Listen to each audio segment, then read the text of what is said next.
ഉപ്പുതറ സർക്കാർ ആശുപത്രിയിൽ ആവശ്യത്തിന് ഡോക്ടർമാരുടെ തസ്തിക സൃഷ്ടിക്കാൻ വേണ്ട നടപടി സ്വീകരിക്കുമെന്ന് സിറിയക് തോമസ് എംഎൽഎ പറഞ്ഞു. ഈ ആവശ്യം ആരോഗ്യമന്ത്രിയുടെ ശ്രദ്ധയിൽപ്പെടുത്തിയിട്ടുണ്ടെന്നും അടിയന്തരമായി തസ്തിക സൃഷ്ടിക്കാൻ മന്ത്രിതലത്തിൽ സമ്മർദ്ദം ചെലുത്തുമെന്നും എംഎൽഎ ഇടുക്കി വിഷ്ണുവോട് പറഞ്ഞു.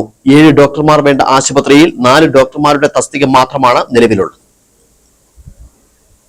ഉപ്പുതറ സർക്കാർ ആശുപത്രി ഹൈറേഞ്ചിലെ തന്നെ ഏറ്റവും പ്രായം കൂടിയ ആശുപത്രിയാണ്. 75 വയസ്സ് പൂർത്തിയാകുന്ന ആശുപത്രിയിൽ ഇന്നും ആവശ്യത്തിന് ഡോക്ടർമാരുടെയും ജീവനക്കാരുടെയും തസ്തികയില്ല. ഹൈറേഞ്ചിലെ മദർ PHC ആയിട്ടും ഇന്നും വലിയ പ്രതിസന്ധിയിലാണ് ആശുപത്രി പ്രവർത്തിക്കുന്നത്. സാധാരണ CHCകളിൽ 7 ഡോക്ടർമാരുടെ തസ്തികയാണ് വേണ്ടത്. എന്നാൽ ഇന്നും PHCയുടെ തസ്തിക മാത്രമാണ് ഉപ്പുതറ CHCക്കുള്ളത്. 500-നും 600-നും മുകളിൽ രോഗികളെത്തുന്ന ആശുപത്രിയിൽ 3 അസിസ്റ്റന്റ് സർജന്റെയും 1 സിവിൽ സർജന്റെയും 4 നഴ്സുമാരുടെയും തസ്തികയാണുള്ളത്. ഇത് തീരെ അപര്യാപ്തമാണ്. അതിനാൽ കൂടുതൽ തസ്തിക സൃഷ്ടിച്ചാൽ മാത്രമേ ആശുപത്രി പൂർണ്ണ രീതിയിൽ പ്രവർത്തിക്കാൻ കഴിയൂ. 20 വീതം കിടക്കുകളുള്ള സ്ത്രീ പുരുഷ വാർഡുകൾ ഉണ്ടെങ്കിലും രാത്രികാലങ്ങളിൽ ഡോക്ടർ സേവനമില്ല.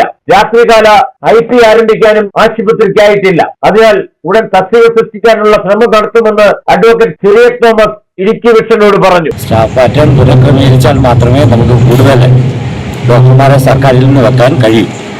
അതിനുവേണ്ടി തീർച്ചയായും ഇടപെടലുകൾ നടത്തും. ഞാൻ ഇപ്പോൾ തന്നെ ബഹുമാന്യനായ ആരോഗ്യവകുപ്പ് മന്ത്രിയോട് ഇക്കാര്യം സൂചിപ്പിച്ചിട്ടുണ്ട്. അതിനുവേണ്ടിയുള്ള ശ്രമങ്ങൾ നടത്തും.